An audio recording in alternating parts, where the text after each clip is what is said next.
يا رب، جئتك مسكينا مشفقا خائفا، أشكو إليك يا إلهي ضعف نفسي عن المسارعة فيما وعدته أولياءك، وجرأتها على ما حذرت منه أحبابك. مولاي، من سواك لمن قال رب ارجعون، وغرتهم حياتهم وفرطوا في أعمارهم. يا من لا يعجزه شيء ولا تخفى عليه خافية، منحت منك حياة أجهل قدرها، فتداركني يا إلهي ببركتها قبل فوات عمري. السلام عليكم ورحمة الله وبركاته. اللهم صل وسلم وبارك على سيدنا محمد وعلى آله وصحبه وسلم. النهاردة بقى بصراحة كده أنا وقعت في موقف. حبيت، أنا بحب طبعا العيش الشامي اللي هو بتاع السندوتشات الفول والطعمية. فقلت بصراحة أجيب كده العيش الشامي ده وأعمل أنا السندوتشات دي في البيت، لأن طبعا انتوا عارفين إن كل حاجة غليت، حتى السندوتشات كل حاجة. فاتفاجئت بصراحة بالعيش بيقول لي ده الرغيف اللي هو الشامي الصغير ب1 جنيه. قلت لا، طب وليه انا اجيب الرغيف ب1 جنيه؟ انا لازم اعمل العيش ده في البيت، هو بصراحة سهل وبسيط وجميل جدا. فقلت اعمله ولازم اوريه لكم. اول حاجة هنجيب نص كيلو دقيق، عليه معلقة خميرة كبيرة، ونص معلقة ملح، ومعلقة سكر كبيرة، ومعلقتين لبن بودرة. اول حاجة هنعملها، هنجيب البولة بتاعتنا وهنضيف الخميرة، معلقة خميرة كبيرة،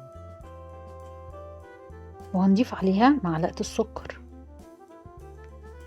وهنجيب مية دافية، حوالي كوباية مية دافية كده، وهنقلبهم كويس مع بعض. وبعدين ضفت عليها الملح ومعلقتين اللبن البودرة،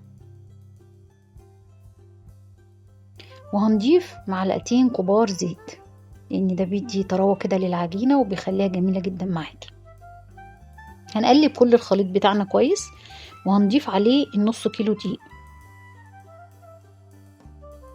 وهنفضل بقى نعجن فيه واحدة واحدة كده، معانا كوباية مية تاني لحد ما نلم العجين كله، الدقيق بيتماسك معايا ويبقى عجينة كويسة، مش سايلة ولا جامدة، يعني عجينة حلوة كويسة كده زي ما حضراتكم شايفين كده معايا. هتفضلي تعجني فيها شوية لمدة 5 دقايق كده، عشان خاطر تبقى العجينة كويسة ووصلت للنتيجة مظبوطة. هنلم العجينة بتاعتنا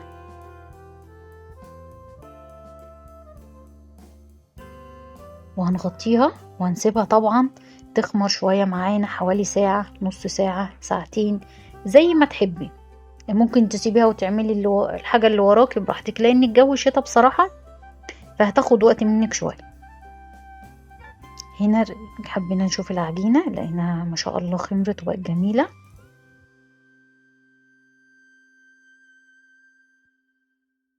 وهنقطعها بقى طبعا تقطيعات صغيرة كده، هنعملها كرات صغيرة على قد العيش الشامي اللي هو السندوتش بتاعنا. لو انت حابة ان انت تكبريه رغيف كبير برضو براحتك، حابة تعمليه على قد السندوتش براحتك. عملت كل الكمية، وبعدين هغطيها وهسيبها برضو ترتاح شوية. هنجيب بقى اول واحدة بدأنا فيها، انا رصيتهم تاني من الاول، واحدة بدأت فيها، وهتبدأي تفردي كده بالفرادة على شكل مدور، اللي هو شكل العيش المدور. لو انت بتفردي حسيتي ان العجينة بتتلمي معاكي شوية، سيبيها شوية تخمر، حوالي ربع ساعة كمان او 10 دقايق، هتلاقيها فردت معاكي وبقت جميلة. انا عملت الحجم ده اللي انتوا شايفينه.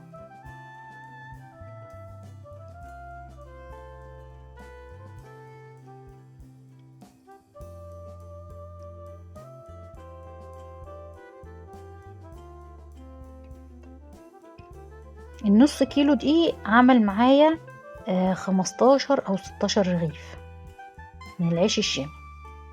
وبصراحة كان جميل جدا وبيشبع، غير كمان العيش اللي احنا بنجيبه من بره اللي هو اللي بيبقى رقيق جدا كده، ومجرد ما تسيبيه بره من غير شنطة في ثواني تلاقيه نشف واتكسر معاكي. لا ده كان جميل جدا وطري وبصراحة كان طعمه تحفة. ولو ما تجربيه هتعرفي. يعني انا فردت المفرش بتاعي الابيض وحطيت عليه العيش اللي انا فردته زي ما حضراتكم شايفين كده. ادي اول طبقة، وفي طبقة تاني تحت اهو مغطياه برضه. لازم ياخد وقته في انه يخمر كويس عشان خاطر يديكي نتيجة كويسة. وبعد ما خمر معايا هنا جبنا طاسة او صينية اللي انت حباه، ومش شرط تكون تيفال، عادي لو صينية عادية برضو تنفع. سخناها كويس على درجة حرارة عالية وحطينا الرغيف. في الاول كده بتبقى درجة الحرارة عالية، وبعد كده بتوطي شوية تبقى متوسطة، وبتلاحظي ان الرغيف ابتدى يعمل يعني يتنفخ معاكي واحدة واحدة من الجناب. وبصراحة ما شاء الله كل العيش اتنفخ معايا وبقى جميل جدا. بصوا كل ما يبتدي يسخن هتلاقيه عامل زي فقاقيع كده من الجناب ومن النص، وهيبدأ بقى يقب معايا.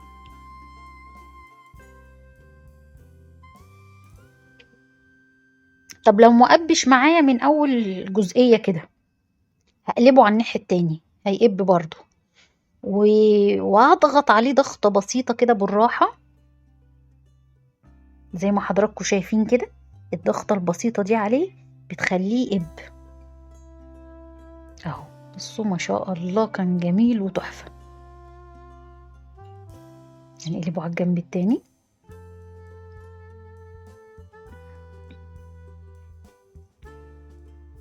نخليه شوية ياخد السوا بتاعه.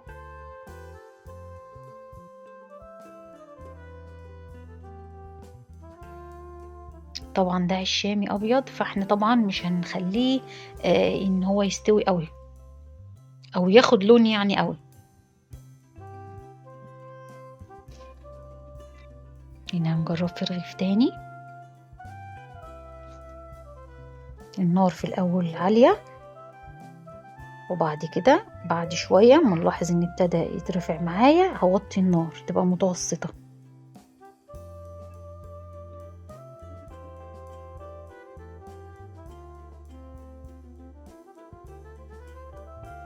اول ما بيدخل على السوا بتلاقوا بصوا بيبتدي يتنفخ من كل الجوانب واحدة واحدة كده معايا.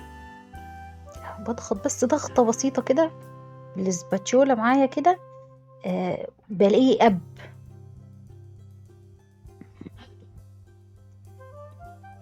زي ما انتوا شايفين كده بالظبط، ضغطة بسيطة كده على الجنب ده او على الجنب ده بتلاقي كل الرغيف قب معاكي بقى جميل جدا. بقلب على الجنب التاني ياخد برضو السوا بتاعه.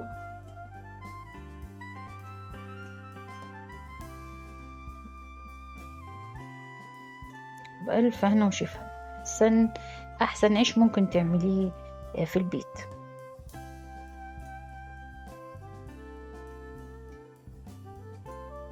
وان شاء الله كل حاجة اعملها لكم بإذن الله، مفيش حاجة هتقف معانا يعني. احنا ستات شاطرين واحنا اللي بنعمل، احنا اساس الحاجات الحلوة دي. نجرب تاني.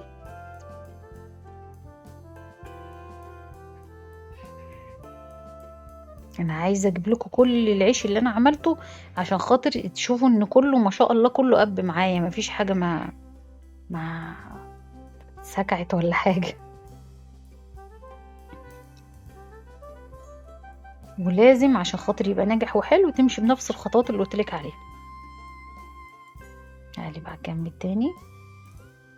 بص الحته اللي لقيتها لسه ما عملتش معايا بضغط ضغطه بسيطه بيترفع معايا كله بيبقى جميل جدا.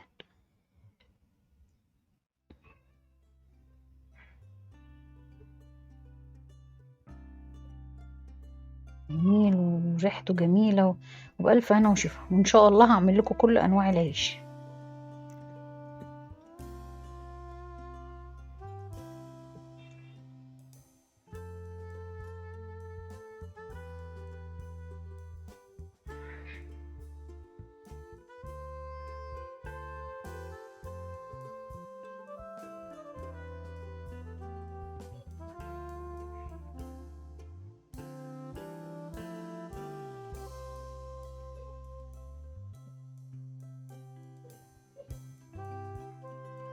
يعني نص كيلو دقيق. شوفوا عملوا معايا ما شاء الله كام رغيف، حوالي 15 أو 16 رغيف. فأنت لو جبتيه من بره ب16 جنيه، نص كيلو دقيق مش هيعمل يعني نص التمن مثلا. يعني بصراحة كل شوية دي بسعر، كل حاجة بسعر. هنا خلصنا العيش بتاعنا كله، بصراحة كان شكله جميل جدا. حبيت ان أنا افتح لكم رغيف اوريكم ان هو ما شاء الله قابب وجميل وزي الفل